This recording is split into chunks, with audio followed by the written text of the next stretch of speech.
Yo, we got a good one for y'all. Listen, it's nothing better than getting insight from a person who has actually done things at a high level. We look, all of us, we love the Raiders, man. We love football. We love the team, right? We all do. But there are very few people that you will meet in your life that have been able to play the game at a level that my guest has. Guys, listen, I got Gareon Conley backstage, but y'all know what we do. We pay our bar tabs over here, so y'all pay our bar tabs. You know we don't cook until it's over 100 in the room, and we are about to cook, y'all. Salute to everybody in the chat. But like I always say, man, let's start this podcast.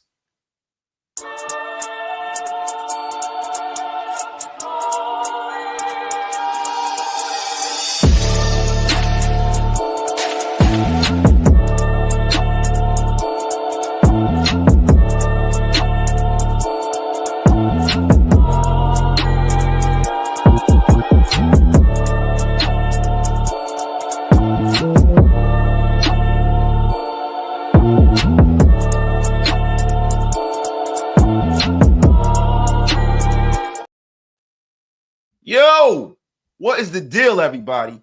What is the deal? Welcome to another Raider Nation Unlimited. I'm your man, Wasted Talent. Salute to everybody in the chat. And without further ado, the great and powerful Gareon Conley's in the place, man. What's going on, brother? What's up, man? Appreciate you having me on again, man. Appreciate you pulling up, man. I'm surprised it is only 74 in the room. We normally have hundreds in the room. What the F is wrong with you guys? Get wasted with your brother, wasted. Tell a friend to tell a friend. Share this thing out to all social media and make sure y'all have it on Twitter too. Salute to everybody in the chat. Yo, salute to my guy CGR gifting Tim Raider Nation Unlimited memberships to the masses, to the Wasted Talent Army. Thank you for having the Wasted Talent Army grow in droves, everybody. And yes, I have my Yankee baseball cap on because the Yankees are in the place. We are going to the ALDS, and like it or love it, learn to live with it. Nobody gives a F. Listen, Gareon, I wanted to get into the Raider news. You know what I'm saying? I know that, a lot of times you are busy, cultivating your business, your training, your coaching, you're doing so many things, man.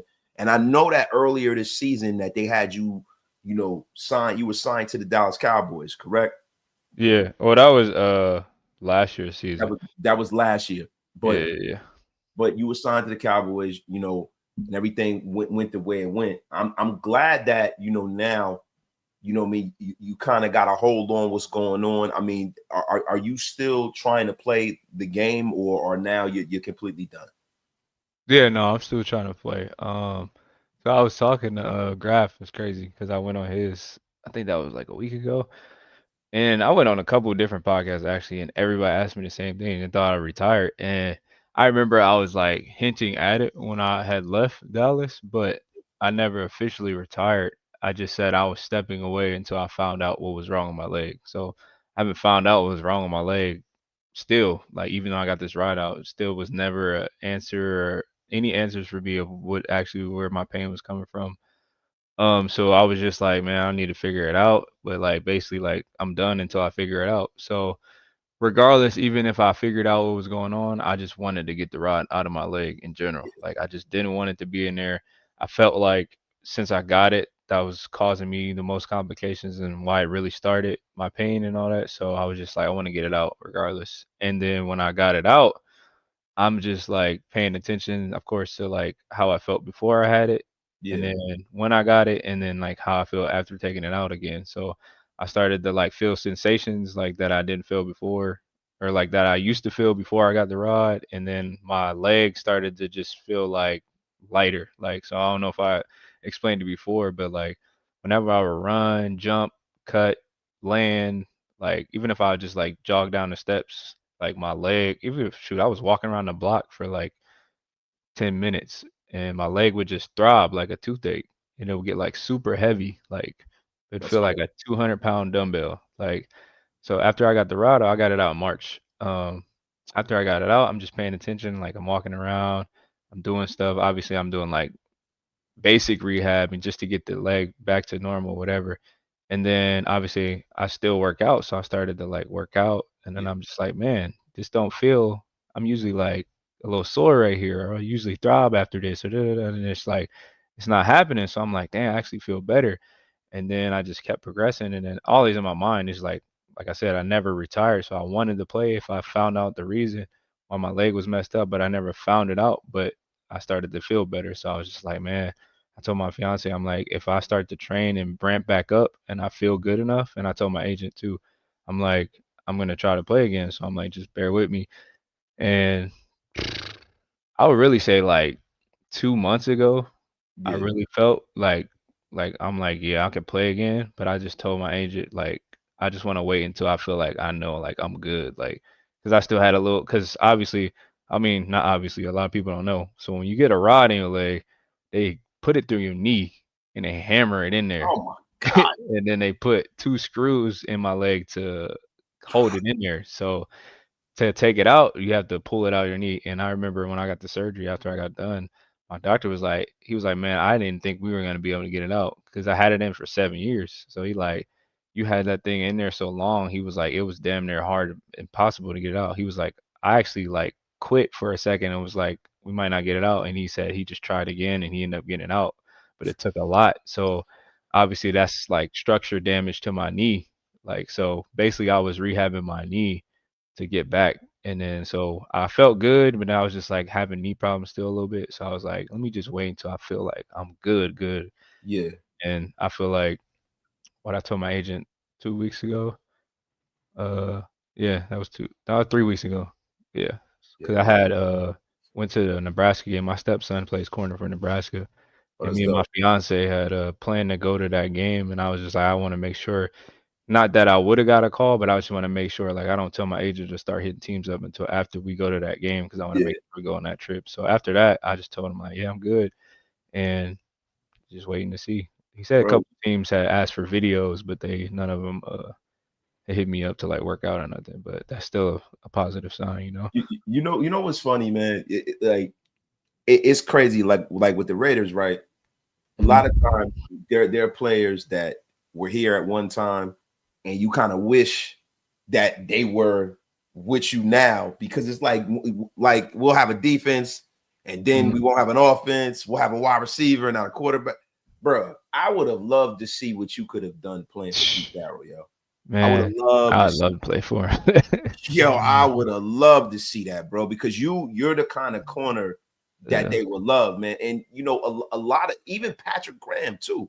Now I know Mhm. they run a lot of cover two shell, a lot of it's supposed to be a cover three, but they run a lot of cover two and stuff like that. But to Mhm. me, man, the kind of corner you were, Yeah. bro, that'd have been right up your alley, man, playing with the Raiders, man. Yo, Yeah. And I got a pass rush now. yeah, I know. You got Max now, right? Yeah, man. He should Max have been was playing when I was there. yeah, man. He's a monster, bro. He is a dog. You know the funny thing about him, man. Him and even Khalil Mack, right?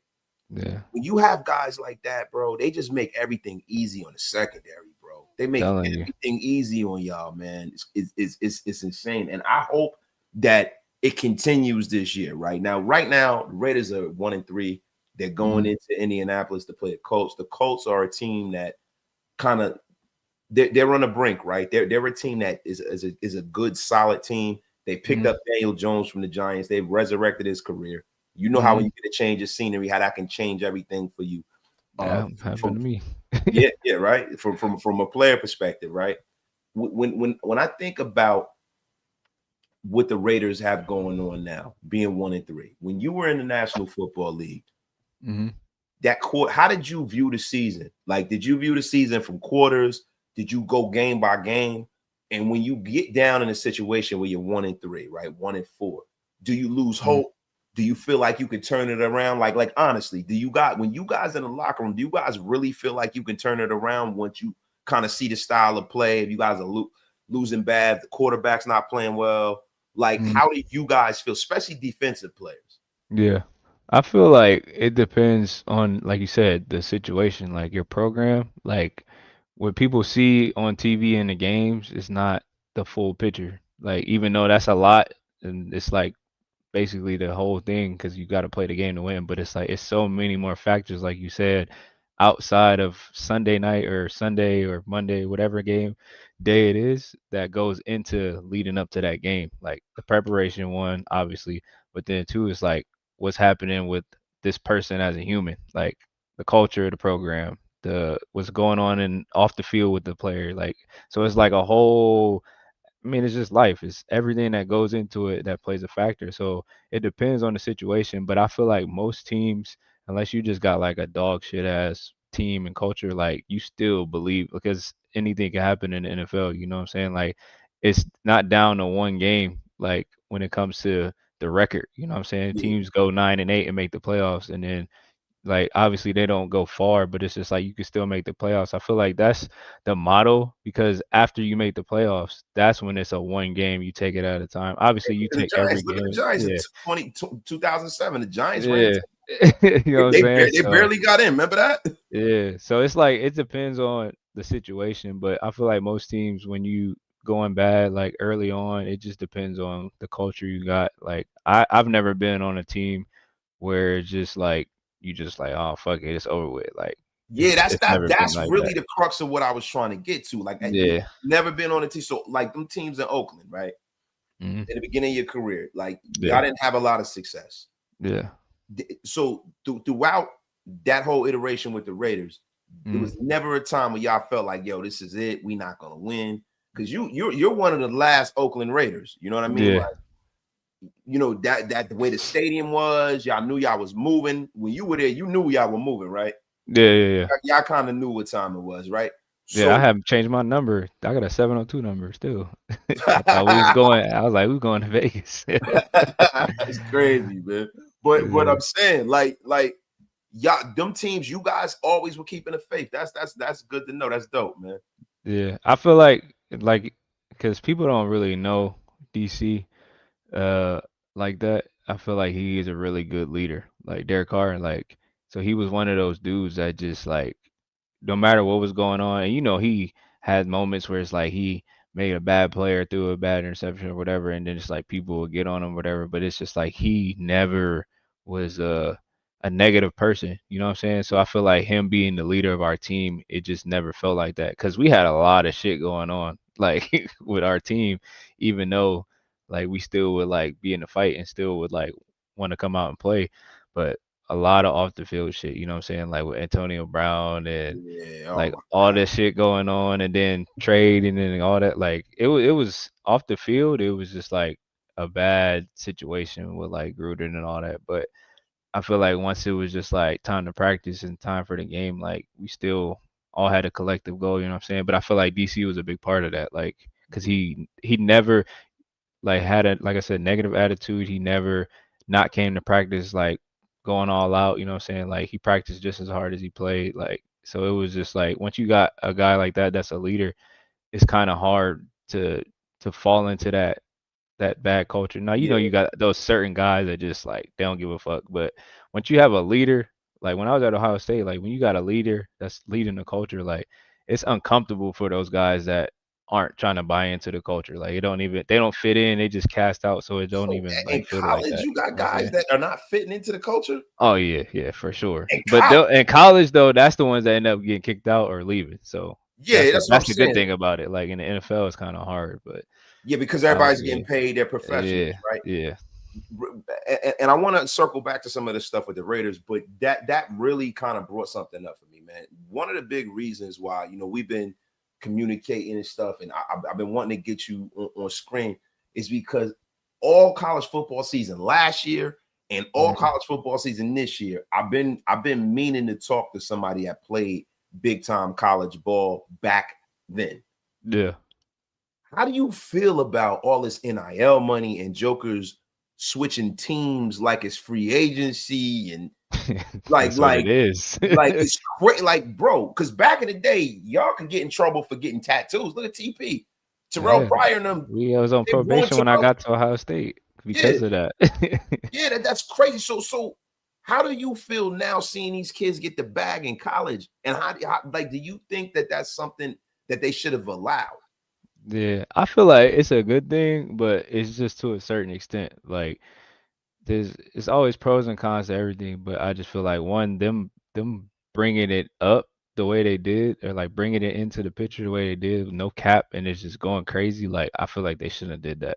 Like all you got to think about it is 17 to what 23-year-olds now. People Yeah. staying even longer, but that range 17 to 23-year-old 6-figure millionaires, whatever. Like they don't know what to do with that shit. They don't know how to handle that shit. You know what I'm saying? Like mentally, Yeah.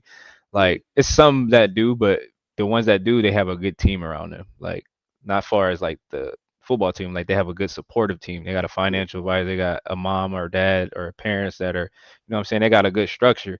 Like every kid don't got that. You got to think about like shit, even me, like I'm coming into a situation where I'm going to college. I'm the first person in my family to really go to college. You know what I'm saying? Like can't nobody, if somebody gave me 6 figures, couldn't nobody in my family tell me how to do anything with that, or like how to handle that, or like handle like the pressure that comes with that, or none of that stuff. You know what I'm saying? So I feel like with that, they know what they doing kind of, because Yeah. organizations like the NCAA and NFL, they gonna do something with a plan in mind. They trying to get their money back. So I feel like they're on the verge of doing something and about to change a whole bunch of shit where they getting all that money back. They about to Yeah. start making it like the NFL for real. That's what I feel like. Yeah. Because they already have low key with the 1 year Yeah. scholarship Yeah, renewing. bro. That junk is You know what I'm pretty much saying? the Like, minor league of the NFL, to be yeah. honest with you, bro. And they're And gonna start fining them too. I told them like they gonna start fining them for uniforms and late to meeting, all that. That's gonna start happening in college, right? I bro, it's already gonna know. be like a 360 deal in music.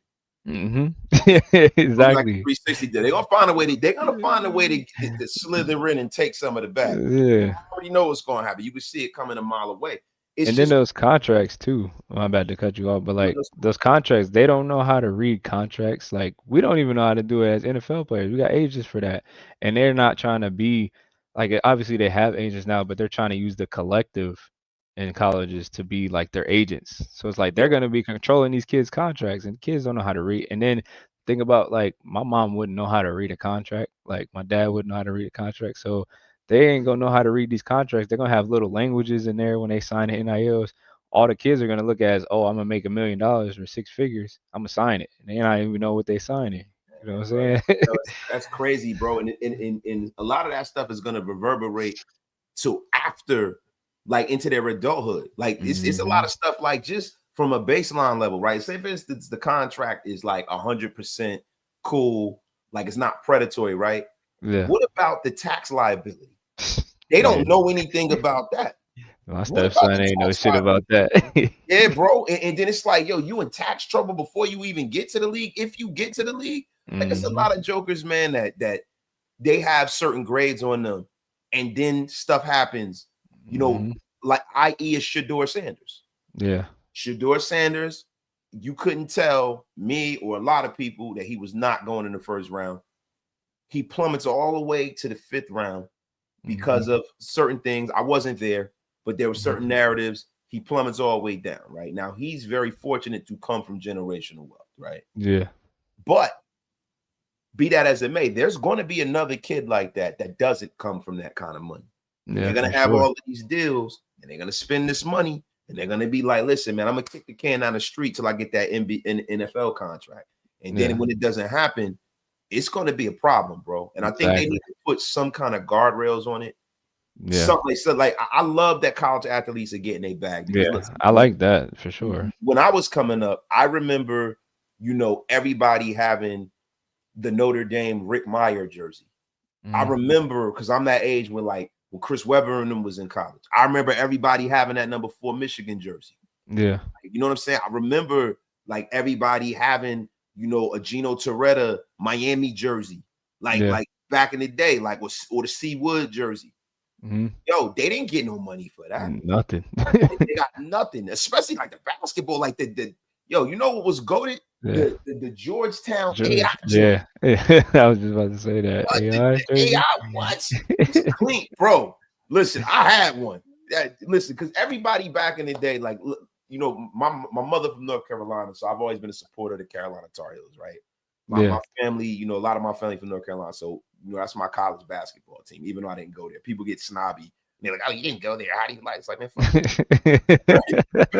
you. but AI and Georgetown and stuff. I used to always wear Georgetown stuff because that was kind of in the 90s. you wanted to support in the 80s, you wanted to support John Thompson, you know, brother coaching and the Big East and stuff like that. So I used to rock everybody used to rock Georgetown stuff back in the day. Yeah. But bro, that AI joint was clean, bro. It might have been one of the cleanest joints there was, man. But it's funny when talking about Shadour Sanders, right? Like there's a lot of stuff going on right now. They were kind of, you know, attacking Shadour about the way, you know, he was miming when they asked him about Dylan Gabriel. And I think that was kind of a response to the way Rex Ryan was dogging him out. But it seems like it's a concern. Rex Ryan was dogging Shadour out? Yeah, he was dogging him out on you know. What do you say? He was saying, you know, pretty much that, you know, and let me pull it up, man. Let me, you know, I don't want to misquote, you know, Foot Sex Rex, but let me try to find it, man. Yo, I don't want to misquote him. You know, it's funny that, bruh, you know, look, I'm just going. Let me read it, right? So Rex Ryan has a rant about Shadour Sanders.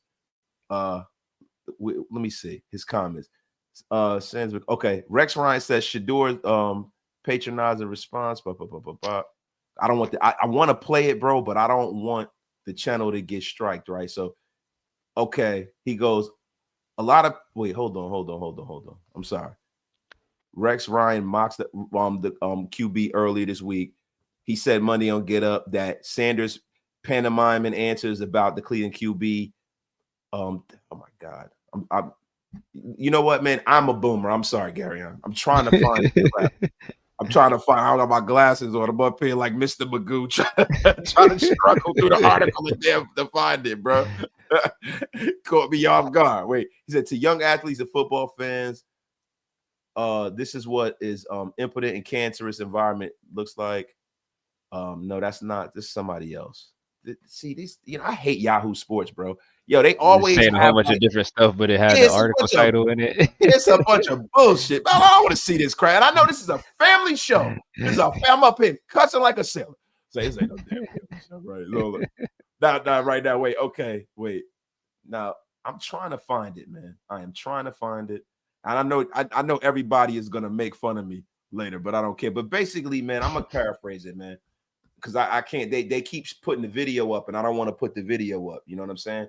But Rex Ryan pretty much was saying that, you know, instead of him, you know, being in front of the camera and making the comments he's making, you know, he should work harder. He's hearing from inside the building and he's not working, and you know, all these nameless and faceless sources, and you just pretty much just dogging Shadour out saying he's not working hard enough. Now that's not what I've heard. I have some people that are connected to the Cleveland Browns. I've heard that he's actually working pretty hard, and I don't know if you saw the preseason. But the guy, the defense, and a lot of times when the defense supports a quarterback, you know that's everybody in the locker room's guy, right? Yeah, for sure. I saw Myles Garrett high-fiving him. That's the guy. If Myles Garrett is co-signing you, that means the guys in the building really believe in him. But at every turn, whether it's Rex Ryan or whether it's Ryan Clark or whomever, right? It feels like there's a concerted effort, Stephen A., all these guys, to dog out this kid. Yeah. And I don't understand where it's coming from. Now, for me, I thought the Raiders were going to take him, right? I thought the Raiders were going to take him. He was there in the third or fourth round. I'm like, what if we need, you know, we got Geno, but we need a backup. And the fact that like Tom Brady worked with him and, you know, kind of mentored him throughout his high school career, I am very, very shocked that Brady and the Raiders didn't say, you know what, man, let's bring this kid in. It didn't cost as much as a fourth round pick. And when they didn't, it kind of raised the red flag to me, because we went out later on in the draft and got a quarterback that's right now on a practice squad that I don't think can tie Shadour's shoes. So I started to wonder, is that true? Is it not? But then, there's been a pattern when it comes to quarterbacks of color, bro. Like there's always this narrative that, they're lazy or they can't do this. I remember the way they dogged Lamar Jackson out when Lamar saying he couldn't throw, he wasn't gonna be a quarterback. I remember when we played him and Paul Gunther was saying, "Oh, he can't throw." This nigga threw for like 300 yards and won the game against us in 2018. I'm like, bro, like, what you talking about? What you mean he can't throw? And it's like my thing is that I don't want to put it off on that, right? But do you think that there's a problem in the national media with confident athletes. It Mm-hmm. just seems like anytime you come into the league and you're confident, right? And I'm talking about blindly confident, like Muhammad Ali confident. Yeah. They dog you out until you become great. Yeah. They dog you out until you become great, right? Mm-hmm. Have you watched any of Shadour when he was in college? I know you watch college ball. Have you, when he was at Colorado and stuff? Have you seen like in any of, like, what did you think of him when he was in college? I haven't seen like his games. I seen like a couple highlights or like I will watch like a little bit of a game. Like I don't watch sports like that, but um I feel like from what I see from him, he obviously is a good quarterback. I don't think he was elite, like Yeah, an elite quarterback, but I think he's good, and I think he's definitely better than what's the guy's name in front of him right now? Dylan Gabriel. Yeah, I think he's better than him. But I don't feel like he was just like that elite. Like I'm not saying he could be, but I feel like he didn't show me that as far as Yeah, playing QB. and bro, I didn't see that either. Like, I don't Yeah. see Cam Newton. Yeah. Like that's what I'm saying. He's not elite, but he's a good quarterback. But I feel like he has potential to be. But I feel like you said, when it comes to a quarterback, that position Yeah, of color, that's always been a controversy with the NFL. Like yeah, it's always like it don't matter. Like you'll never ever live up to the standard if you're a black quarterback. Like I just feel like that's what it is. Like until they start really paying attention and accepting like that's been the controversy in NFL. Because like obviously all the other positions are skill positions, so it don't matter what race you are, but it's just like the quarterback has always been the controversy if you're a yeah. black That's the line quarterback. of You know what I'm demarcation. saying? It's funny So because like Patrick Mahomes, right? yeah, It's like, Patrick Mahomes is half black, right? Like, yeah, Jalen Hurts, Super Bowl champion. yeah. He's a black quarterback. League MVP, Lamar Jackson. I think that stigma, I Mhm. think this generation of quarterbacks will probably go away. You Yeah. know what I'm saying? Because there's so many young brothers out there that's playing ball at a high level. You Mhm. got the CJ Strouds of the world. You know what I mean? Yeah. Caleb was the #1 pick. If he rounds into a good quarterback, it's so many guys, man, like Bryce Young, all of these guys, Mhm. man. These guys are going to round into somebody's got to be a star, right? Jaden Yeah. Daniels. Like, Mhm. somebody's gonna have to be a star, a transcendent star, right? Because it's that changeover, right? After the Mhm. Brady era, now you got the Josh Allen, Joe Burrow, Patrick Mahomes era, right? And then with Joe Burrow, it's rough because Joe Burrow is constantly hurt, right? Yeah. He's constantly hurt, and it's funny, man. When he was at Ohio State, I never could understand how a kid that's from Ohio Mhm. that goes to Ohio State, such a huge, recruit, how that didn't work out at Ohio State. That's crazy. Man, so one, our scout team was crazy. We had Joe Burrow, Terry McLaurin, like Mike Weber, like Paris Camp. We had all these guys. That was our scout team at Ohio State. That's crazy. But and Dwayne Haskins when he came in, like that was a scout team. But Rest in peace. what happened was, yeah, man, for sure. Rest in peace, my brother Dwayne. Um, JT Barrett, he was in my class. I He was my remember him. best friend. Coach Meyer was not letting nobody play over JT. And I'll tell JT, like, to his face, like, all day, everybody knows, like, Dwayne Haskins and Joe Burrow, as far as, like, quarterback and, like, throwing, like, they were better. But JT was a leader, and he was just the toughest dude on our team. He was the foundation of our program. Like, he Okay. was that. So nobody was playing over him. So what JT Joe came in my sophomore year. So he would have been a freshman. He redshirted that year. And then with the second year, that was 2015, he's not starting over JT. Third year, not starting over JT. And then JT ended up coming back after I left. So right then and there, that's what one more year left for Joe. And then it's like, I mean, Joe Burrow was nice, but Dwayne Haskins was that. Like when he Yeah. came in as a freshman, like he was showing like that he was that guy. Like so, I feel like I don't know what happened exactly, but I feel like Joe just kind of like put two and two together. Like man, I ain't about to play over Dwayne. Like, and I'm not trying to split time or what they think they about. So he probably just left. Like I feel like that's what happened. But he wasn't about to play over JT. Like neither one of them did, Dwayne or Joe. Like Coach Meyer, Urban was not playing nobody over JT. It didn't matter if they were 10 times better than JT. Like it's crazy how that kind of stuff happens in college football, and then you get like certain coaches, like older school coaches, like right now with the Raiders, we have Pete Carroll, right? Pete Carroll is one of the oldest coaches. Well, he's the oldest coach in the league, right? A guy from another era. And there are some players that I've been trying to figure out why they're not playing. I wanted to ask you from a player's perspective, right? Our center, Jackson Powers Johnson, won the Remington. He was one of the best centers in college football when he was at Oregon. He was drafted in the second round. You know, in the we took Brock Bowers. You know, Brock Bowers, generational tight end. Everybody loved Brock, right? I'm going to get into Brock a little bit later. Then we took JPJ. Now, when JPJ came in, they say that his body was more suited for guard. His pro comp is Richie Incognito, right? So he played guard. He really didn't want to. Antonio Pierce was our coach. Our center went down. He had to lobby Antonio Pierce to play center. He's like, yo, I won the effing Remington Award. Let me play center. He played center for 9 games. The Raiders offensive line turns around. He was a terrific center. So when Pete Carroll came here and Chip Kelly came here, we're thinking, okay, we got our center for the foreseeable future. This guy's going to be a future Pro Bowler, our center. Then somehow, some way, they put him at right guard, and then he's competing at right guard with a player in Alex Kappa who played on the Super Bowl team.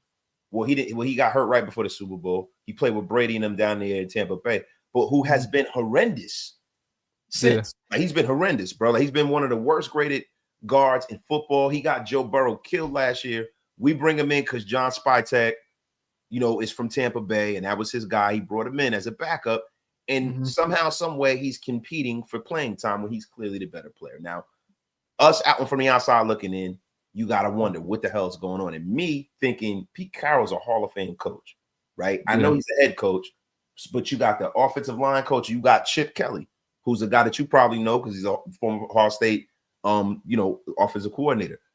What would lead a team?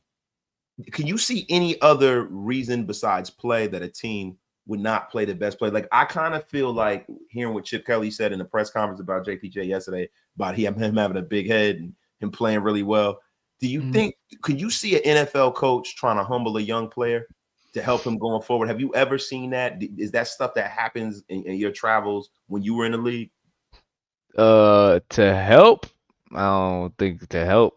I see people trying to humble people like for just their ego. I've definitely seen that. And in the league, man, I just feel like it's such a business, and it's so many factors that go into who plays, who gets drafted, who gets signed, and all this stuff for coaches. Because it's like it's all about who you know, it's rather than who's the best player. You really, so that's really a thing. Yeah, for sure. Like it's definitely like that was 2018 when Daryl Worley and Rashawn Melvin, and then it was me, and then we had it was another corner, I forget, but basically like all of us are playing, and we were all doing well like in camp and all that, but it was just like if I messed up in the game, if I gave up a catch, if I missed a tackle, if I lost leverage, if I messed up in the game, I was getting taken out so quick. And I wouldn't play for like series or quarters. Like I remember in the Browns game, I like wouldn't play. I remember the Miami game. I was going crazy in the game. And I gave up one 15-yard out. It was a first down to Kenny Stills. And I didn't play the rest of the game. It was like in the third or fourth quarter. And I didn't play the rest of the game. And I was just like, and then, I dang, think what was the dude's name? That was 2018, right? Yeah, it was at Miami. And then another dude got in. I was at that game. That was that game with Beast Mode. Y'all were winning in the beginning of the first half, and then it shifted, and then y'all started getting blown out. Yeah, y'all started getting blown. Somebody gave up a touchdown. I forget who it was, and they didn't get taken out. I'm just like, What? And then the Browns game, bro, I was same shit. literally at that game, bro. Yeah, Browns game, same shit. Like, it was at the Coliseum. I gave up like a big catch, and it was just like not playing the rest. I didn't play the fourth quarter or overtime in that game, and it was just like, why am I not getting the opportunities that everybody else is? Like, because I messed up one time, like, and it was just because they didn't really fuck with me. You know what I'm saying? Like, I wasn't brought in by Gruden. You know what I'm saying? Like, and Bro, that was just how it is. Like, it's fucked up. But even 2019, so TJ 2019, Carey? huh? Was it Sean Smith or TJ Carey? Was was they still there? Well, that was Lawson. No, they wasn't there. They Because that was wasn't. my rookie year. They were my rookie year. I Yeah, that, remember them. well, yo, I think 2018 because I can't find. It was like Sharice Wright. Was it I Sharice think Wright? Sharice was there. I think that's Sharice who it was there. was. He was there. It was like I know Daryl. Daryl Worley was there Yeah. because they had. Yeah, We yeah. had Wait, another corner in a nickel. I just forget who it was. I it think it was was Sharice right though because too. Reggie Nelson was there that year. Yeah. Golson was there. That damn. Who else was there, bro? I remember It Eric might have Harris. been Was him, there. bro. It had Yeah, to be Eric was Sharice, there. right? Was it Yeah, Sharice? I think so. It could have been, bro, because let me see if I can find it, bro. Because this gonna mess with me, bro. I don't want to stop your story, bro, but it's gonna mess with me, man. You know, No, yeah, for sure. it's But gonna mess with me, yo. Because I remember, because bro, I was at that game down in Miami because I was like, where was I, bro? I was in Boston for work for like 3 months. mhm. I was at Boston for work for like 3 months, bro. And when I was up in Boston, like I would fly my wife and my girls up and stuff like that. And Uh-huh. they hang out with me on the weekend and I would work during the week. But it was like mutual aid. So, getting paid around the clock, good gig. But when I finally came home, I was only home for like maybe 2 days. And Mhm. I got home on a Wednesday. I took the day off on Wednesday. And I took the day off Wednesday. I went to work Thursday, and then I flew out that Friday and was down there, and I saw that game. And yeah, man, I never forget that, bro. Because that season, it was just a weird season, bro. Like some of the guys that we had brought in, Marshawn, Jordy Nelson, Yeah. I thought they had stuff like still in the tank. Not to say Yeah. Beast didn't, but it Yeah, we just had a whole bunch of old heads. yeah, man. Y'all had Martavius Bryant, all these guys, man. It just didn't really quite work out, man. I just thought that mixture of guys was going to get it done, man. You had Yeah. Arden Key came in that year, I think. Carl Cujo was still there. Derek Yeah. Johnson, bro. That was a dope team, man. To be honest with you, bro. Like I'm surprised that it didn't work out. I know KO was hurt. You have Yeah. some injuries and stuff. They It were was off the losing. field stuff though. Like it was just a lot, man. Like in what way? If you don't mind me asking, you know what I'm saying? No, I don't mind. Shit, I don't care. Both teams, both years, 2018, 2019, it was just a whole bunch of lying going on, one by the staff, and then you got shit going on like that, like players coming out that should be playing or players not playing that should be playing, but then like shit like with me, like I'm getting taken out for giving up one catch, and it's just It like was we Dexter McDonald. oh, was Dex still there? I think he was. Yeah, Yeah, he was Dex. there. Cromartie was there too though. Yeah. So it was me, him, Daryl, Rashawn, Dex, Nick Nelson was a nickel, Leon Hall, and then Reggie was a safety. I forget who the other safety was. But it was just like we were I rotating. believe it. Eric Harris. Yeah, we're rotating. Like you can't get a rhythm when you rotate people in it. Like when you got packages and all that, that's different. But like rotating corner, like playing serious, like you can't get a feel, you can't get a rhythm for the game. And then like I said, like just if I mess up, you taking me out. Like and then we got people in the locker room that just don't believe in the system. You know what I'm saying? Like that don't mess with Gruden. I mean, I was one of them, but like the system with the pass rush, like we get rid of our fucking best pass rusher, Yeah. Khalil Mack, and then shit going on like, oh, they tanking the season for first round picks, and people saying all this shit, and we go in a meeting and he's like, we not tanking, and then we trade Amari Cooper. Amari Cooper. He literally, I'm telling you, that was 2 days before he got traded. It might have been a day. He said, I'm not tanking the season for first round picks. Don't read the media, da da da. And then we had practice and looking for Amari, and he got traded for a first round pick. We like, bro, you just had a whole team meeting telling us like you wasn't doing this, and then you do it. Like, so it's shit like that where it's just like, all right, now even if it's like you still believe in it or you still trying to win, it's just like it's some hesitation right there. It's a loss of like a connection right there because it's like you just like low key lied to us. Like we Yeah, don't know if we can trust you. So it's like that's what's going on. I know for me in the back of my head, and then obviously the shit with me playing personally, like it just I wasn't fucking with it. But I kind of heard that from all the older guys when I first got there, and then like obviously the next season is just like they always say like when a new staff comes in, they're yeah, trying to get rid of the old players and the old staff. Like, well, they yeah, do get rid of the old staff unless it's just a really good coach. They just yeah. clean house, but Well, they like, want players who they bring in, they draft or they scout. Like, and yeah, that's what slowly was just happening. And then 2019, like that was just like I said, we still had DC as a leader, but off the field, it was just so much going on. Like, it got to the point for me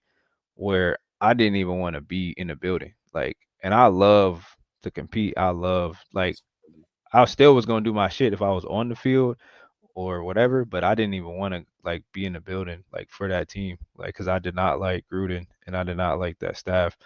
And I remember me and Jim O'Neill had a conversation about Gruden and Paulie.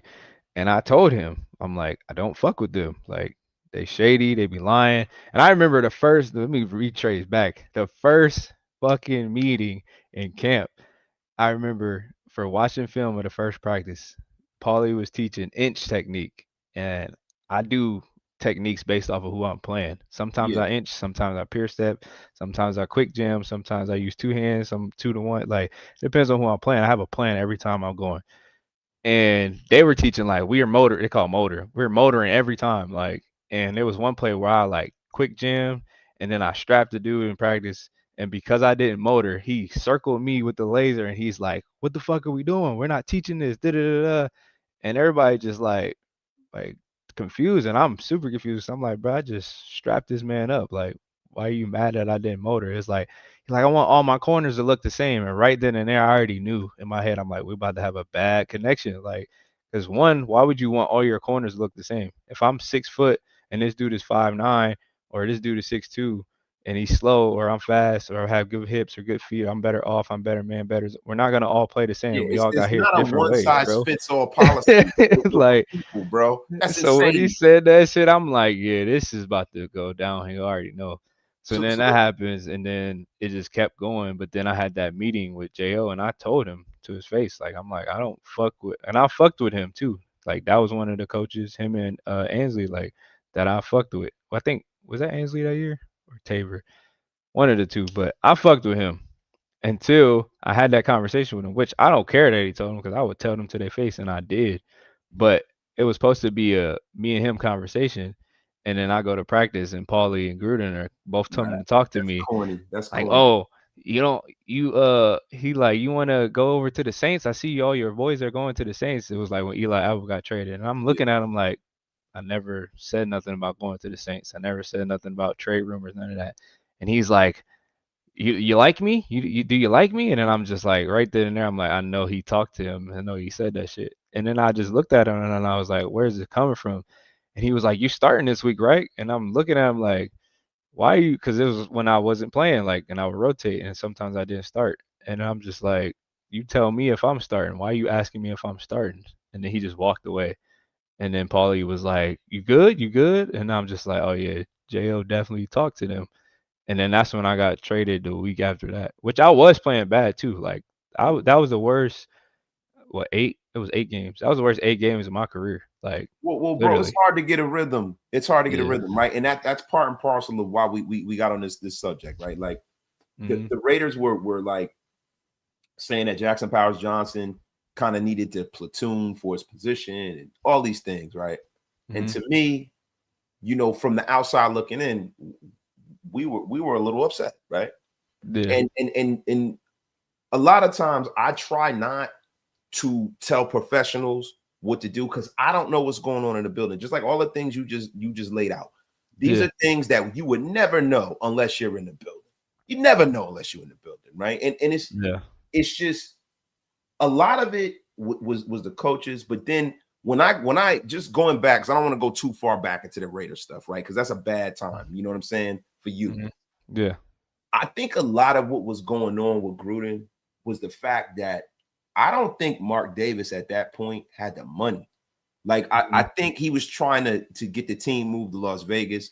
I know that's the reason why he traded Khalil Mack. I mean, why would you trade Khalil Mack, right? They had they had to sign Derek Carr because Derek Carr was the second round pick. So they didn't have that 4th year option. So they cashed DC out. Then the next year, Maxx contract came up because they got drafted the same year.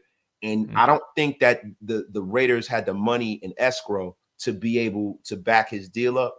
And I really believe it was a money move. I really do, right? And I believe a lot of the stuff that I didn't even think about that. But it makes sense. Like a lot of the stuff that was happening with the Raiders, because Mark, now he cashed out. He done moved to Vegas. He got all the money, but he had like casino partners and all these different partners trying to help him not be the odd man out. Because if you look at it, had he not made this thing happen in Las Vegas, the LA thing fell through, right? It was supposed to be the Raiders and it was supposed to be the Chargers, and I think they was going to make the Chargers go to the NFC West and swap a team back over here. Maybe they was going to send the Seahawks back to the AFC West, like when I was growing up, right?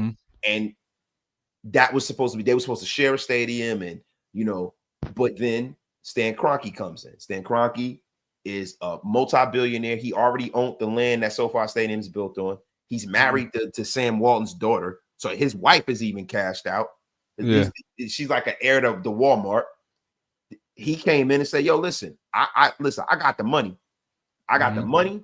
I got the land. I don't need the taxpayers of Los Angeles to give me nothing. I am moving the Rams because that's why I bought the Rams, to move them back to LA where they belong. And that's what I'm going to do." He took a page out of Al Davis's book. Yeah. Jerry Jones, because I remember they voted to move I remember it was all the owners got together, and then Stan Kroenke talked to Jerry Jones and Robert Kraft, and all of a sudden it changed. Yeah. And I remember that. I remember Mark Davis saying this is a bad day for the Raiders, and then all of a sudden there's stuff about them moving to Las Vegas. Because back in the day, when I was growing up, it was never, they would have never allowed a team to move to Las Vegas because of the gambling aspects. But now it doesn't really matter, right? Because FanDuel, DraftKings, all of this stuff, that's the NFL's #1 sponsor, damn near, besides the networks. So it's like, it's kind of like disingenuous to do that, right? So they allowed him to get out there, and Mark didn't have the bread. So I think a lot of this stuff that was going on with y'all era of the Raiders was like strictly money motivated, bro. And even when Al was alive at the end of his life, it was money. A lot of this stuff was, I remember, bro, when I was a kid growing up, bro, in the 90s and stuff like that, the Raiders used to have to wait. I wasn't a kid and I was a teenager, but I'm just saying in a young 20-something-year-old in the 90s, right? But the thing is like, yo, the Raiders used to have to wait until the TV money was doled out to pay people's deals. For real? Bro, they didn't have no money, bro. If you look at it, look at all these other guys that own teams in the NFL and look at what they do. They own an NFL team like how you and I own sneakers. I see you a sneaker guy. I got crazy 300 pairs of sneakers too, right? Yeah. Bro, they own teams like it's a hobby, bro. Yeah. It's a hobby. These dudes own $1 billion team as a hobby. Al Davis is a football guy. He ain't have money like that. Yeah. So I think that's where a lot of that comes from. But bro, that makes sense. That 2019, man, we ain't had nobody on that line. Yo, I can't even remember who was. Yeah, that was the cupboards were bare, bro. We had I forget that dude's name. I'm gonna pull it up for you, bro. I'm gonna pull it up, yeah. That 2019, man, it's so funny because I always say this when I'm talking about the Raiders too. So Paul Gunther was at Dallas when I went there last year for camp. He's a linebacker coach. And when I got there, obviously when I did the workout, he's like, "Hey, how you doing?" And I'm just looking at him like, "Hey, you got a whole different energy, bro." And I just said what's up to him, whatever, because I'm not about to be like fucking up my opportunity. I'm getting back in Yeah. the NFL or whatever, so I'm playing it cool, acting like we cool, talking. Training camp come, I get there, and he see me walking like after practice and lunch, and then we just talking. And he's like, yeah, he's like, man, you always were a good player. He was like, we just have no fucking pass rush. Da, da, da. And I'm just in my head thinking like, bro, I should punch you in your fucking face right now. Like, you ain't said that one fucking time to the media when Gareon Conley looked like he shit and I'm getting traded and all this shit. But now when I get to Dallas, we ain't have no fucking pass rush. Like, come on, bro. We all Bruh. knew we ain't had no fucking pass rush. Our DB coach was saying in a meeting, and if we got to cover for 10 seconds, then we got to cover for 10 seconds. Like, nigga, what? We're in the NFL. Like, 10 you're not even seconds. covering a lineman for 10 seconds in the NFL. Like, these Yeah, dudes bro. world 10 class athletes, seconds is bro. Like, crazy. 10 obviously he seconds. was exaggerating, but he's just like explaining, like, yo, we gonna be covering for a long time because we ain't got no pass rush. Bro, He's just you like, came but we with look like brilliant time. we the bad players, like, or we shit. Like, Bro, this shit's look crazy, bro. look at this team. See, you came in at a crazy time, bro, because I think that was Maxx rookie year. So Yeah, so that's Maxx, right? DC still yeah, there. Jonathan Abram got this. Jonathan Abram, Clee is there. Maxx is there. They all came in the same year, right?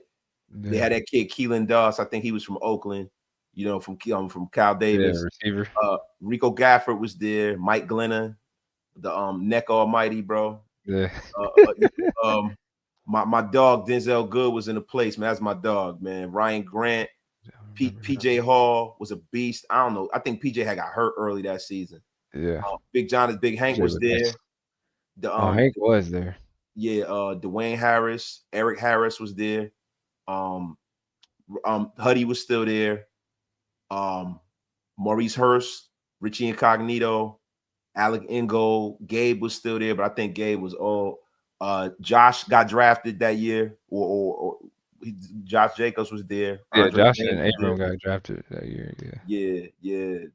Andre James was there. Isaiah Johnson. He was a young kid. I remember he's supposed to do 6'2", big corner. Zay yeah. I still Jones was talk to there. say. Zay Deion Jones. Jordan, bro. I remember Deion Jordan was a high draft pick for the Dolphins, bro. He Deion was a Jordan. beast. He I was a don't. defensive lineman, 6'6" from out of Oregon. Big, Deion he's a Jordan. defensive end. Yeah, bro was like the fifth pick for the Dolphins, and then they wound up picking him up in the scrap heap. Cujo was still there, Carl Joseph, LaMarcus Joyner was still there, Arden Key, Nevin Lawson, Dallin Leavitt, Markel Lee. Markel Lee, man, I thought he was a damn good linebacker, bro. I That's always my like best friend, man. yeah, I like Markel Lee, bro. I Yeah, thought he was a me, damn him, and Daryl, like we real tight. I still talk to him all the them time. Ohio State boys, right? Y'all Yeah. stick together, man. Oh no, Boston, they went to Daryl went to West Virginia. yeah, no, I'm just talking Okay. about whatchamacallit though. Markel, he went to Wake, right? Yeah, Yeah, Wake Forest. Yeah, Markel went to Wake, man. I'm mixing him up, man. I mix my yeah, players up sometimes, man. Brandon yeah. Parker Them was my boys there. though. Hunter Renfro was there. They had Yeah, picked up DJ Swearinger. I always liked DJ's. Yo, I guess that was the first year of Darren Waller. Tahir yeah, Whitehead, my Newark brother, was in the place. yeah. Tahir, Tahir, that's my boy. Tahir, man, he's a monster, bro. What's the name? DJ must have came. Yeah, I mean, not must have. He came after I left for sure because he Yeah, wasn't there. I played with him at the UFL, but he wasn't there when I was yeah, there. yeah, man. I liked him when he was with the Texans and stuff like that. He used to talk a lot of shit. I was like, man, Yeah, bring him in with the man, Raiders, man. he talk helly shit. But yeah, Yeah, the D line, bro, I do. I remember just having a young D line, and then I just remember dudes that I didn't know, like that was playing too. yeah. It's crazy, man, but it makes a hell of a lot of sense. So, real quick, right? Trying to go back to today, right? Today, Pete Carroll comes out. Brock Bowers kind of got dinged up our first game. He had a little. They think he has like a PCL sprain. He said today in the media he was not really allowed to disclose exactly what his injury's been. Mhm. Brock has had a knee brace on the whole time. The Raiders are still playing him, Mhm. and for me, with a player that's that special, right? Brock Bowers is like a one-on-one, you know, probably the best young tight end in football, right? Yeah. And a part of me as a fan, look, it's cool that Brock's trying to power through it. I kind of think that they haven't been practicing them all week. Normally we don't practice on Thursday and Friday. You don't play. Pete said he's going to play. Bro, you having knee injuries and things like that. Yeah. I need to ask you, bro, like with him having any kind of like a sprained PCL or something like that, would you prefer as a player to play or to sit out and get right and come back? Because what I don't want to happen is just for me as a fan, right? I don't want this to reverberate throughout his career. Linger, yeah. I mean, does that help at least taking a game or two off, or does it, like, you know what I mean? Like how long is, and I know this is a broad question because with a knee, it's a tricky thing. It depends on what gets hurt. But like, say for instance, for a sprain, how long does it take for you to feel 100%? Or do you not ever feel 100% during the season? Yeah, I think depends. Like I never had a knee problem until I got like the rod in my leg and had the Yeah. rehab. So, but then that was just like minor because they just put the rod in. But I think a knee is, like you said, is different because there's so many different parts of the knee. But Yeah. I know for like just a sprain in general, you need to miss at least probably a game or two, for sure. But with them, like what I was thinking about the whole time when you started explaining the story, I was thinking about me as a rookie when I wanted to play and versus now, if I got hurt, I ain't playing. Like I don't Yeah. care what nobody say. And it's just like in his mind, that's something you gotta ask him about or talk to him about. But he's young, so it's just like he's not understanding the longevity part of it. He just wants to play. And that was me my rookie year when I was hurt. It was just like, man, I just want to play. And then I'm a first round draft pick. Of course, the coaches want you to play. So they're gonna tell you everything you can to do to play. And then with me, it was like, all right, if you get this surgery, you can come back quicker, like, and you won't have to worry about your leg ever break. Because I had a fracture in my tibia, which was super small, like a really small fracture. I should have just let it heal, but they're like, if you get this rod, like, you come back quicker and you don't have to worry about it breaking, like. And Yeah. then in my head, I'm just like, all right, I'm gonna do that. I can play, boom, boom. Not thinking about like the longevity of it, like you said. And I get the rod, I come back quicker. Now I have complications in other parts of my leg. Now I have nerve damage. Now I got did it, and it's just like, damn, why didn't I just say fuck it, sit out the rest of this season and let it heal, and then you come back, take all the vitamins and all this shit, do what you got to do to get your bones stronger, and then you good. And who knows what happens to my career versus playing with it hurt the Yeah, rest of man. your career, and Yes. then getting Having a a rod out foreign 7 years later. and being Yeah, having a foreign object in your body. Like I yeah, happen, I don't want to get into my medical shit, but I have a foreign object in my body, right? I yeah, got two. yeah. And the body has a way of pushing things out of your body that don't belong. Mhm. Injects your body, you get infections, you get all kinds of shit, bro. And Hell I've yeah. never been right since that happened. Since it happened, I've never been physically what I was. You know what Same. I'm saying? Like, and it's people don't understand, bro, what it takes to go out there to make it to the league and to Mhm. stay in the league Stay, and stay. then getting hurt. And that's the reason why I don't really like to listen. We as pundits, guys that speak on the team, things like that, you have to call out certain behaviors or you have to speak on when guys are not playing well, right? But what I Yeah, never, ever, ever, ever do is yeah. disrespect somebody when they're hurt and call them When it soft hurt. and any of that shit Yeah. because you You don't don't know. Half know. of these jokers won't even go work at their job at McDonald's with a hangnail. And then Yeah. you want somebody to play with a broken leg? Come on, bro. Like, get the F up It's out here with that crap. it's crazy, bro. But yeah, with him, I think it's just a young thing. I think he definitely, if he got a sprained PCL or whatever, like definitely sit out at least a game to just see how it feels. But that's what I did. Like I sat out like a couple games, and I remember just going to practice and like I jumped. I literally jumped. I'm getting an interception. I jumped to get an interception. As soon as I tried to jump and get it, my just leg just collapsed, and I'm like, nah, bro, this ain't right. And that's when I was just like, all right, let me just sit out and just wait. And then I'm just like, I'm itching at playing. I'm like, all right, let me just get this surgery. Like, when it's just like, nah, just keep being patient. Like, do what you got to do to do it, get it right naturally. If you can't fix it naturally, like, then by all means get the surgery to fix it. But I could have with him, like you said, it's to a point where it's like, hey, is it really worth it? Because if you play in this game, like shit, even I don't know if you watch. I did actually end up watching the game yesterday, and I'm looking at Mac Jones, and I'm like, bro, like y'all out here running this man on 4th down and 1, and I'm like, bro, his leg is. They talking about he about to be reviving them, and I'm like, bro, he ain't gonna make it through the season, bro. Like this Yeah, is what game 4, 5. yeah, Like, bro, he not gonna make it through the season if he hurting like that every play in that game like that. So yeah. But they it's don't just a care because sense. they think that Brock Purdy gonna come back. To them, Brock Yeah. Purdy, they starter. And it's crazy because I think that had Kyle Shanahan had a chance to, he would have drafted Mac Jones. Mm. They wanted to draft him. It was between him and forgot my man that was down in Dallas. Trey Lance. Trey Lance. Mm-hmm. It was, and they wound up going with Trey Lance, and that was a mistake, right? I Yeah. don't think, like, bro, I think because Mac Jones is the backup, I don't even think the 49ers care. Yeah, no, they don't. And that's the thing. Like he just out there. Obviously, I get it. Like when you're in that mode, like it's just what you think about, like, or not even think about. You don't think. You just a competitor by nature. You like, man, fuck that. I'm tough. I'm gonna keep playing. I'm trying to win. And blah blah blah. And then it's like once you go down, they don't give a fuck. Like they do Yeah, not man. give a fuck, bro.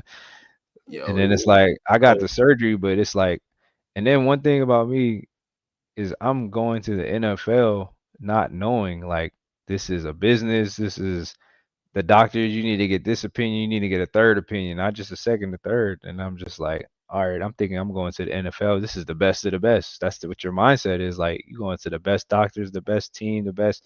And it's like, nah, that's not it. And I should have got more opinions and all that, bro, but that's crazy that this like is like, you going nah, to a big program yeah, like Ohio State, right? And I know maybe it might have been different because when you was there, Urban was there, right? And then before that mm, was like the Jim Tressel era and stuff with Ryan Day. With the yeah, Ryan Day there now, it was Jim Tressel.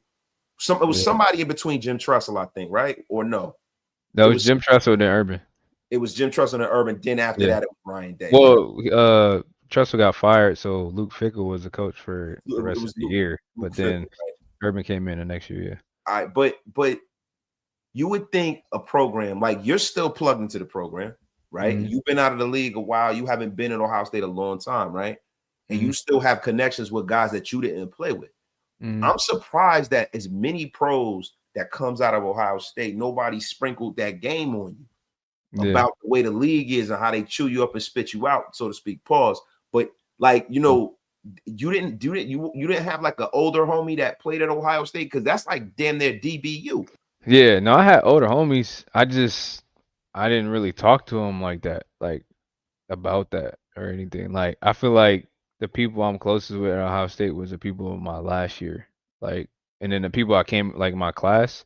Yeah, But I like Bradley Roby, he's like one of my close friends. But like I feel like I got closer to him as I played with him in okay, Houston. Like I yeah, wouldn't like it was all love, I see him whatever, but I didn't really get closer to him until I really like played with him. So I feel like it's like it's always a brotherhood, but I feel like it's like who you play with.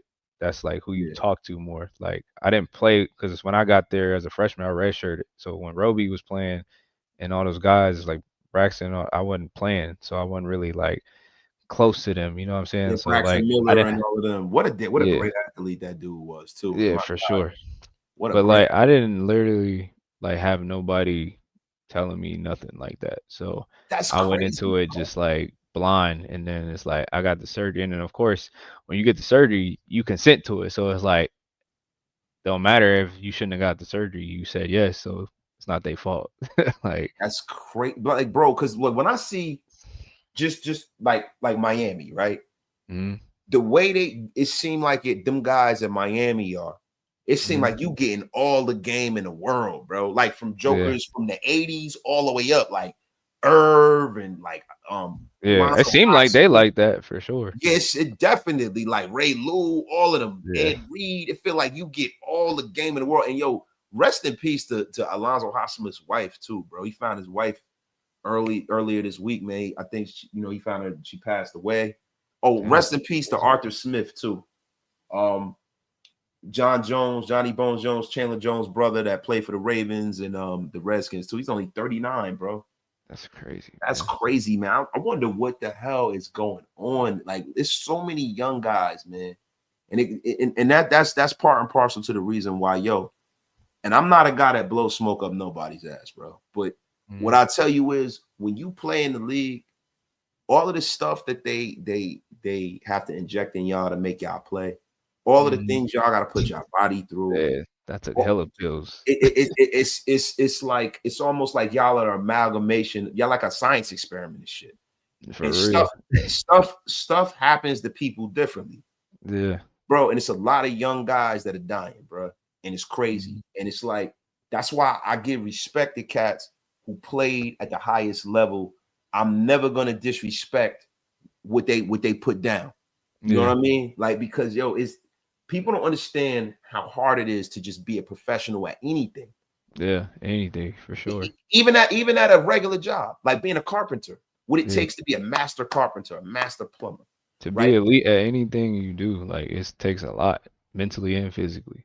It's crazy. So, bro, let me, like, real quick before we leave, right? You are training, right? And you're dealing with the younger generation, right? And we spoke on this before the camera came, right? Is it difficult dealing with the mentality? And I know I don't want to give Hell yeah. bro. See, I don't want to give you to get off my, because like my chat, I call them to get off my lawn game, because I'm one of the older Raider content creators, right? Even though like, it was funny because when I first got into this, I never used to really rock my beard. And a couple years ago, you know, I was in better shape. They didn't know how old I am. And people are like, what you mean? You got a kid in college? What's going on? Like, you know what I'm saying? Like, and then I was like, you know, maybe I look too, let me let my beard grow in, right? Because I was like trying to fight that. Now I'm embracing that because I earned all these gray hairs, right? Bro, and so they called my chat to get off my lawn, gang. A lot of the jokers that watch me, like George Cortinez right here. George Cortinez is 198 years old, right? Dan Tesser. Look at this guy. Look at him. It looked like he was there with the Dead Sea Scrolls. you know what I'm saying? So, but we to get off my lawn, gang, right? Yeah. I definitely need to ask you, bro. Is it that you just answered it for? It's difficult dealing with the young cats, right? Like, what do you see about this new generation of football, man? Because it seems different. I'm an old soul, bro. Like I just turned 30 in June, but I'm old school. Like when it comes to just mentality, when it comes to football, when it comes to competitive, when it comes to being tough, like mentally, like I'm old. I'm old. Even music, I don't listen to new music. I hate these new rappers. I hate all this music. Like I don't fit in with people even my age for real. Like some of them, but like I'm an old soul for real. Like every time, all the people like that I talk to around here in Texas are like older. Like they all think I'm like older. They're all like, "Dang, you only 30?" Like, and it's just I just don't fuck with the younger generation. Not even my generation. But me training these players and being around these kids, like it just showed me like how like soft they really are. And I tell them all the time, like I'm so transparent, and that's why I'm training, because a lot of people are like, why don't you get into coaching? I'm like, I'll only go into coaching if it's a perfect opportunity, as far as, you know what I'm saying, paying well, and I get to control what I'm doing. Because one, if a coach try to tell me how to coach my DBs, like we gonna get into it. But two, I'm stuck with kids, and with my training, I'm gonna be real. I'm gonna be transparent, and if you don't like it, you can fucking leave, and it works out for both of us. With coaching, I'm gonna be stuck with you, and we gonna end up fighting parents, or we gonna end up getting into it, and that's gonna mess up the team. So that's why I ain't really getting into coaching. But I'm so transparent with these kids that I train, like that they either run from me or they accept the challenge. Like they are so soft. Like I had a kid text me the other day. I'm watching, mind you, I'm watching film of him with this other kid who gets it, who's hurt, and he just wants to watch film because he wants to get better and learn the position. So I'm watching kid or film with this kid about this other kid is on the film. Mind you, I train the other kid too. He's not even watching the film. And then I text him, I'm like, watching your film, you look horrible. And he's like, oh, I'm going through so much adversity and da, da, da. And I'm thinking like, damn, like he might be going through something with his family. He might, you know what I'm saying? Like he's saying so much adversity. And he explains it. He's like, yeah, I'm not playing as much as I should, and da da da. And I'm just like, bro, like You adversity, know bro. what? Let me answer this. This is what you were thinking at that moment. Man, you a bitch. This is exactly what you were thinking, right? Adversity. I'm like the kid that is hurt is going through more adversity. He want to be out there playing, and he's watching film of me. We watching film of you, and you not even asking to watch the film. And he is. Two, I'm watching you play. You playing like shit, so you shouldn't be on the field. Like, what do you mean you going through adversity? Like, I'm just like, bro, I don't get it. But like these kids, they I think part of going back to the conversation with the NIL and all that shit is just it's giving so many opportunities. One, they're entitled, but two, it's just giving so many opportunities for people to just like think about the wrong things when it comes to football. I don't know about other sports, but I know football, like they're not focused on being the best football player. They're focused on getting money. They're focused on getting the stars. They're focused on just looking the best and not really being the best, if that makes sense. And it's like No, watching that's a fact. Texas, like I'm thinking I'm about to come out here to like, Texas football back in the day was really like legit. Like, so I'm coming out here, I'm thinking like, oh, I'm about to go watch some high school football. Like I'm about to see these kids, see what it's really about. And I'm just like, bro, these kids are ass. Like I'm like, bro, y'all got everything and y'all still be ass. Like we go to training. So I train at like the school with my stepson's high school. Like the field always be open, which is another crazy thing. Fields were never open where I'm from, but the field just be open. So I train there. We going to train one day. I see like big ass inflatables. It's a tunnel. It's pictures. It's a cookout. It's food trucks, ice cream trucks, music bumping. I'm just like, damn, what the hell going on? It's homecoming for little league football. I'm What? like, bro, what?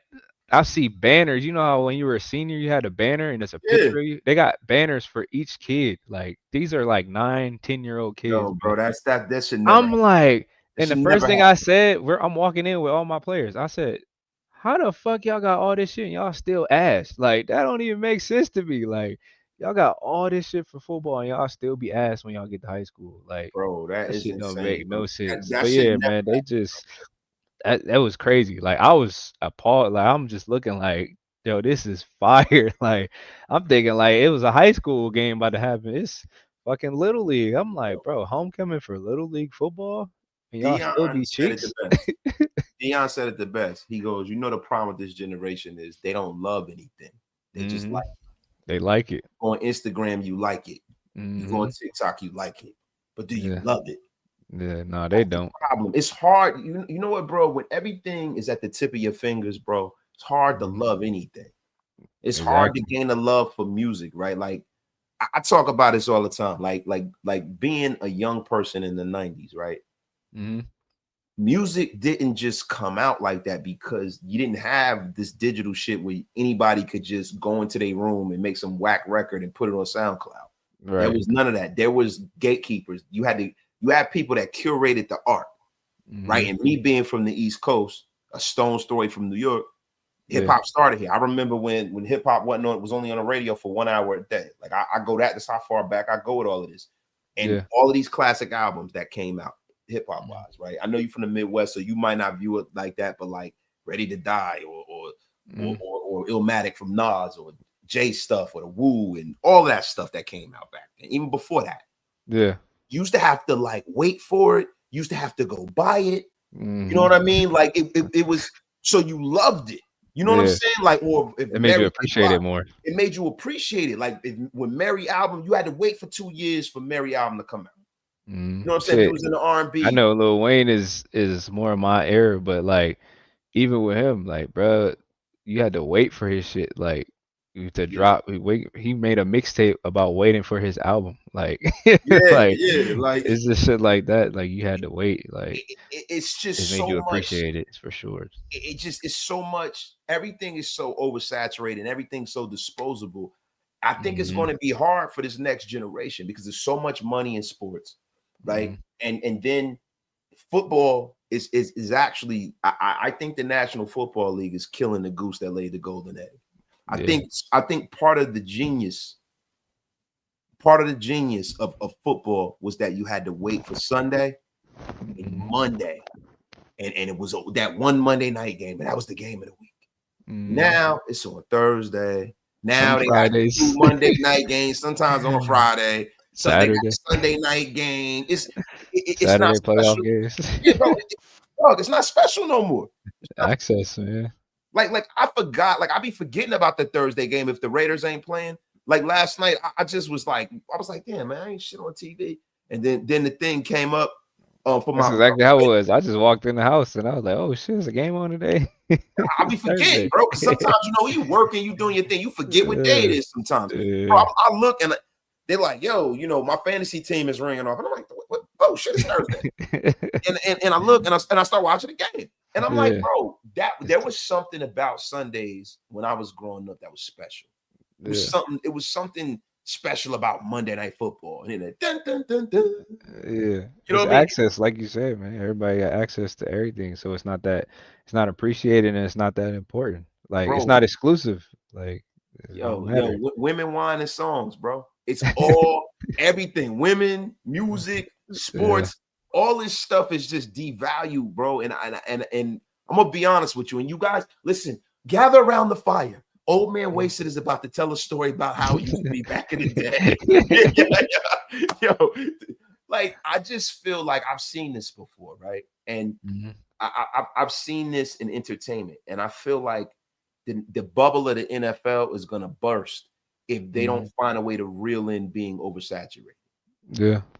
It's becoming oversaturated. I think that the love for the game from a lot of the premier players in the game, you can see the love for the game for like guys like you can tell Patrick Mahomes loves it. I can't stand Patrick Mahomes because he's the chief, but you can tell he loves the game, right? Yeah. Even when Derek was a Raider, Derek loves football. That's what and I'm not the biggest DC guy, right? I love DC initially, and then towards the end, it wasn't that I thought he was a bad player. I know everything wasn't his fault. My problem with Derek was the way he was getting paid as if he were Aaron Rodgers. Yeah. You weren't able to build a team with a guy making that amount of money being a middle of the road bottom third guy, right? Yeah. Just from a play perspective. I know you don't, that's your teammate, no disrespect to DC, but DC, I can't look at DC and be like, yo, he's like Josh Allen is now.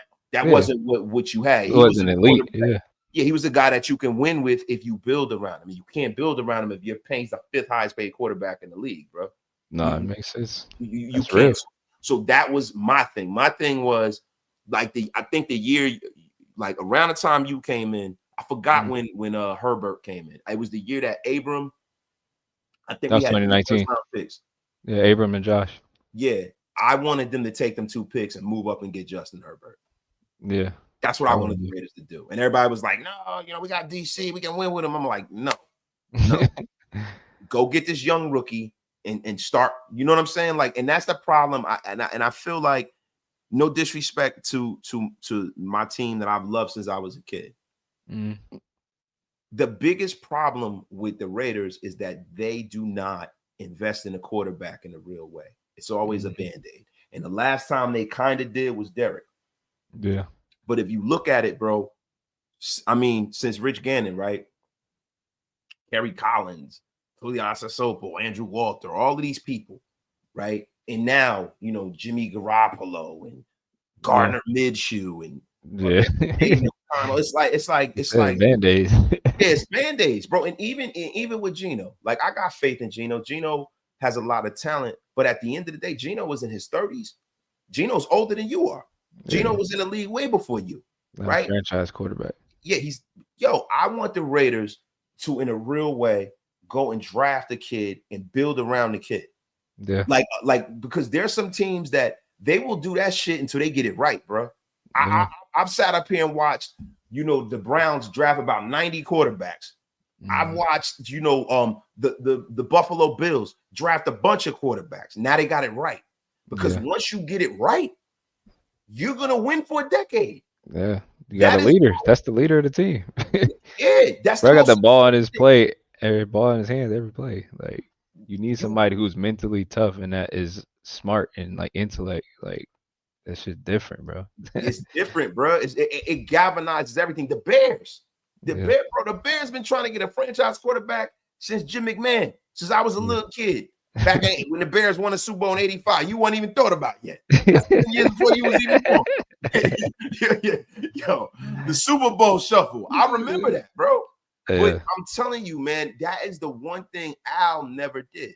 Yeah. Al won a Super Bowl with Jim Plunkett. He won 2 Super Bowls with Jim Plunkett. Jim Plunkett was the #1 pick for the Patriots. But, you know, he was a journeyman quarterback when we got him, and we won with him. Yeah. Right. And I get it, you know, but bruh, I think that's been the main problem over the last 20 years, man, with the Raiders, right? 25 years. You have to seek greatness at the quarterback position. You have to seek it, bro. And no disrespect to DC, man. Look, I got respect for Derek, but I knew when it was time to move on. A lot of people, when you do this Raider thing, they get upset at you when you criticize Derek, because people that are around your age and a little younger, that's all they knew. DC was here for so long, bro. Yeah. And they don't really know what great looks like. You know what great looks like? Right down in our division, kicking our ass every year. Yeah. That's what great looks like. Difference. And you have to seek that. And you have to strive to knock that off the pedestal. That's why I love that the Raiders have invested in the defense. I love that they kept Maxx. You need Maxx chasing this guy around for the rest of his career. That's what you need. Exactly. That's the only way we're gonna beat them, bro. Yeah. No, it's a difference. Like I have a tier or like a scale that I use. Obviously, there's average, there's good, and then I feel like I put great as like the NFL, and then there's elite. Like even with me, like I believe, like I tell myself I'm elite, but I never reached elite status in the NFL. Like there's a different tier in the NFL. If you make it to the NFL, you're great. Like that's hard. That's the highest level of football. 1%. But to last in the NFL and then to be at the top tier in the NFL, because everybody who makes it to the NFL is great. So now how do you get better? That's elite. So like you said, like Derek Carr, like that's my boy. Like respect to the end of this like time, like, but he wasn't elite. Like, and like I just said about myself, like I didn't play to an elite level. Like I was great, but I wasn't elite. You know what I'm saying? Charles Woodson is elite. There's a Hall of Famer. Like that's difference. There's a difference. There's levels to it. There's always somebody that is gonna show a different level, and there's a higher ceiling. Like you said, the sky is the limit. Like that's not cliche. Like there's always a top tier that you can get better at anything. Like, and I feel like that, like you said, the Raiders, they haven't done that for quarterback, but I feel like going back to the youth conversation and the football in general right now, there's not majority of the guys aren't trying to reach that status, that elite status or greatness. Like they're just trying to be looked at for the wrong reasons or money, or they're just good and think they're better than what they are. But there's not a lot. But there's still some, like I would say like a Jeremiah Smith and a Caleb Downs. Like those two guys are two that just go off my head. Not even just because they're Ohio State. Like those are two of the top, if not the best college football players, but they still work like they're not. Like that's the difference, and that's why they're that good. They're gonna be great. I got a feeling that boy is different, man. He's because it's like, but it's the way that they work, even though they already at that status. Like that's the difference, and that's what a lot of this generation, and not even just a generation. I feel like even some guys in the league, as me watching, like they just don't take it to that extent. Like I'm watching football, and I'm just like, bro, this football is at an all-time low for me right now. Watching it, understanding football, and playing the game, all-time low is crazy. I'm telling you, bro. Like it's just watching it. I just don't see the fire, right? The fire, but then like just the competitive nature of understanding how to prepare for the game. Like even so, I watched the game, the Patriots, in the Raiders game, because I told Graf, because I don't watch football. He was like, I want to talk about the game, and I was like, all right, I'll watch the all 22, and then I'll give my like evaluation or whatever. And their defense obviously is young, the Raiders. Yeah. Because he wanted to go over their secondary. And I'm just like, but I'm watching a whole bunch of plays where it's like, flat player's not taking a wheel route. Like, bro, that's football. That's cover 3 or cover 2 101. Like, you take a wheel route if he runs through your zone and runs up. Like, or not sinking underneath a corner in cover 2 as a corner. Or just, it's just like little things like that. I'm just like, why are guys like making these like simple mistakes? Like that's has nothing to do with talent. Like that's just preparing for the game. You know what I'm saying? Do you think it has to do with the way the league has kind of safety practicing out of football? Because now you only have 14 padded practices. Yeah. You only have 14 padded practices. Like when you were in the league, They scaled it down, but y'all had more than 14, correct? Yeah, I think they changed to 14 in my third year. Yeah. And that was So 2019. do you think that has any, because I noticed there's more injuries as well, right? This year it's been like a pandemic. Colton Miller's hurt, like, bro, Yeah. like everybody. Brock is hurt. Maxx is on the injury report. There are people all over the league that are out for the year. Tyreek Hill had a catastrophic injury. Like, I know that people get hurt in football. That's just a given, right? You have, the 1% of the 1%, the biggest, strongest, fastest guys in the world, right? The best athletes in the world hitting each other at full speed. People gonna get hurt, right? But it just seems to me that, it's like the walking wounded in the NFL today. And then it's a lot of sloppy play, bad tackling, just textbook things. And practice makes perfect. Do you think the practice has a lot to do with the injuries and the bad play? I don't feel like it. I feel like that's just me personally, but like the padded practices, I think that's what gets guys hurt. Like having too many. Obviously, like you need padded practices to work on tackling and working on contact and all that, but I don't feel like that's the reason why they're getting hurt because there's less. I do feel like that's part of like it's like a if, but tackling like you can't work on tackling like as much as you want to use a dummy, like you can't work on tackling without fitting up and tackling. Like that's just I feel like that's the only way to work on tackling. So having less padded practices, I feel like that does probably play into injuries when it comes to tackling, but I don't feel like it necessarily just is a reason why they're getting injured. But I do feel like practicing they just don't prepare the way that they should. Like So that's you why don't going into the game. You don't feel like, because that calcification you get in your body from hitting every day. Like I remember back in the day, right? The first couple practices of the season, you have raspberries and knots all over your arm, your legs, your shins. Yeah. You're hurting. And then by like the fourth or fifth practice, people bounce off you, you hit them, they bounce off you, you don't even feel it. Yeah. Do you like, I kind of feel like by them not hitting, their bodies kind of like they get soft. They get rested and then they go out there and they play at full speed and then bam, you hurt. Like I personally, I didn't play in the league, so I'm gonna defer to you. But I feel like that has something to do with it, bro. I don't feel like that because you don't got no time to recover.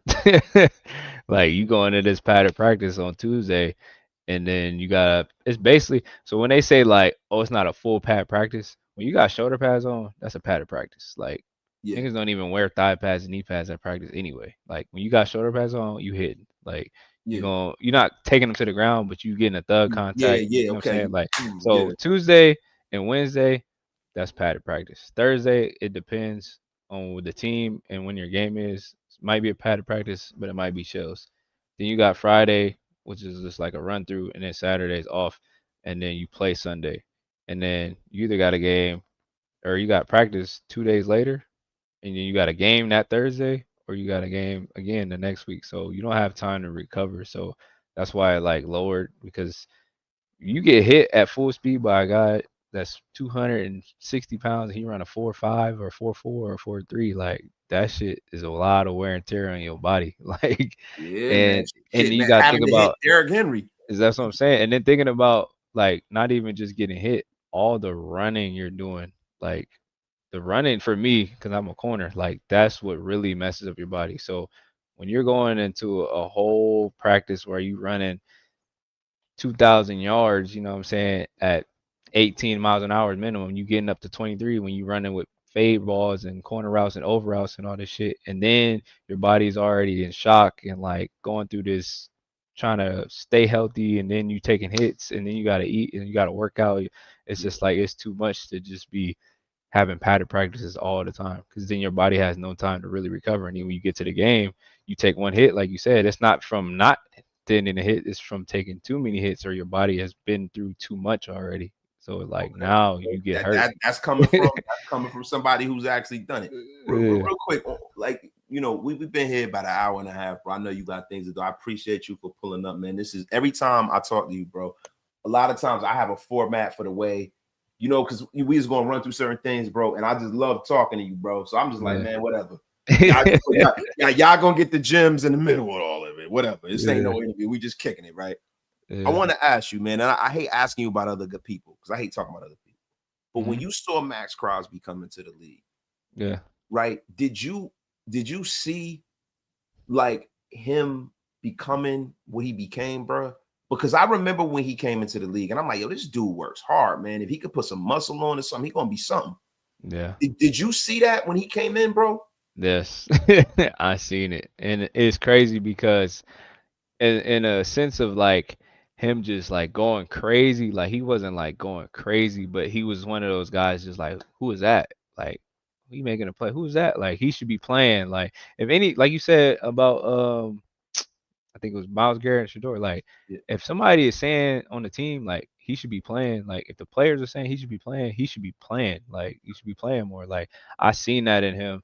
And then, like you said, just the way he worked, you know what I'm saying? Like, being a guy that when you feel like you should be playing and you know you should be playing and you not giving that off. And I feel like that kind of goes, I'm gonna bring it up like right after I'm done, but like it kind of goes into a Shadour situation, how I feel he should be acting.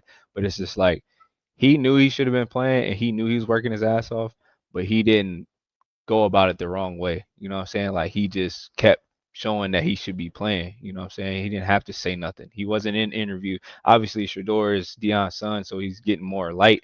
So it's kind of harder for him. But Maxx wasn't on interviews and wasn't saying to the media like this and that or like doing anything. It was just like, man, I'm about to just show these motherfuckers like I'm him. Like, Yeah. and he showed that. You know what I'm saying? But like even just like the way he worked out like in the weight room, like when you're a rookie and you ain't really like playing like you not really like taking the little things serious. Like he's taking the lift serious. He's getting better. He's getting stronger. Like you said, like his body transforming. Like and then even in the locker room, he just being like a positive energy. Like I remember, bro used to rap. Like we didn't even know he could rap. Like bro was just like spitting freestyle. There was a beat come on. He Yeah. rapping. Like and it's just like bro, you keeping all this energy. You bringing so much. You're just a highlight in the building and you're not even on the field. Like you're destined to be on the field and show who you really are. You know what I'm saying? Like that's what I got from him. Like, because a lot of people aren't built mentally to just keep fighting through stuff like that. You know what I'm saying? Or like to just stay humble and stay poised, like in a situation like that. And now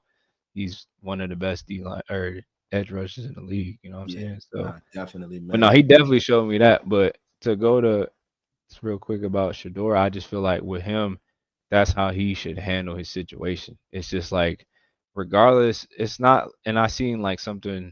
I think that was the Stephen A. Ryan Clark. They're just saying like he can't be himself, and it's just like you can be yourself. You just don't need to be outward yourself. Like just be Yeah, yourself to you and just don't do anything. You know what I'm saying? Like just work hard and just shut up. Like not shut up, but like, you know what I'm saying? Just keep it simple. Like you feel like you should be playing? Yes, I feel like I should be playing. Why do you feel like you're not playing? That's on coach. Like I'm gonna just keep working and boom, boom, boom. Like keep it at that and then let your fucking play be cocky. You know what I'm saying? Like yeah, let that be confident. You know what I'm saying? Talk confident, but just don't put yourself in a bad. It's like playing a game. Like you're not changing yourself. You just got to understand you have to do certain things to get to where you want to get because people are all attacking you. Like you can't just keep saying like, oh, I'm gonna be myself when it's not in your control. You know what I'm saying? Like you bro, have to do it about a certain way, bro. You got to be mind games with these people. Like that's bro. how you got to be. When you are a normal person, right, that goes to Mhm, work every day, that punches a clock,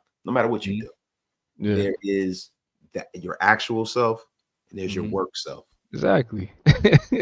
And I think that with athletes, especially a young kid like that has been on reality shows and shit, he grew up with a Hall of Fame father, probably the best corner to ever play this game, Mhm, right? I mean, the one of the 1%. It's a little room in the Hall of Fame, and it's guys like Jerry Rice and Deion Sanders and Barry Sanders and Lawrence Taylor and fucking guys like that in there. You know, mhm. Tom Brady and Peyton Manning, and they close the door, and then it's the rest of the Hall of Famers, right? Yeah. Dude, like I personally feel that he would some of these young guys would kind of benefit from like being in the real world for a little bit Mhm. on some kind of level because you have to bring your work self to the building because essentially as a ball player I think a piece of some of these guys they're viewing it as a like yo this is a game that I played my whole life but now Mhm. it's a job It's a business, man. and it's It ain't a just football. and dude, football is like the fun part of it. The rest of Yeah. it is all business. So it's like, yo, when they stick that microphone in your face, you as a young man thinking, yo, I am a third string quarterback. I have to be the only third string quarterback in the damn league who gets interviewed and spoke about and written about. Like, so you already know that's the gag. Don't play into it. You're a target. You know that's the gag, bro. You're giving them a reason. Ain't nobody like, hey, Jacob Bobenmeyer, the Raiders long snapper. Nobody's doing that shit, bro. You want jokers that actually play every snap, and nobody's interviewing them. Nobody's going to Dylan Parham on the Raiders and saying, "Hey, Dylan." Nobody cares because you're a guard. Exactly. When you're a third string quarterback, bro, there is no third string quarterback in this league, right? That people are interviewing. I'm sorry. Exactly. Even if you were a star at one point. They ain't even know backups unless they playing because the starter is hurt. Backups ain't even getting interviewed. They don't even interview Marcus Mariota. He won the Heisman. Nobody interviewing. Yo, bro, the only backup quarterback that constantly gets light and gets interviewed is like Jameis Winston. Yeah, that's just because who he is in the media. Yeah, because Jay Boo crazy. You know what I'm saying? Yeah. He's want to eat a W, all this kind of stuff. And he's in New York now, too, right? Yeah. So the thing with Shadour that kind of disappointed me with that was the fact that he allowed himself to play into it. Like, bro, don't let them listen, man. That's the one thing about me, right? My public persona or whatever I give out to the world once I leave my home is something that I want you to see. I'm gonna show you what I want you to see, right? And I'm not saying I'm some phony because I'm not, but there are certain things that I'm not trying to. It's not for public consumption. You don't deserve. Everybody don't deserve all of you. Only everything ain't for everybody. For this, I give my 100% to my inner circle, right? But when I go to work, yo, there's a work me. You know what I'm saying? And yo, it's not a phony guy. I'm sincere, I'm earnest, but I'm not going to work and telling all my business and all this and that.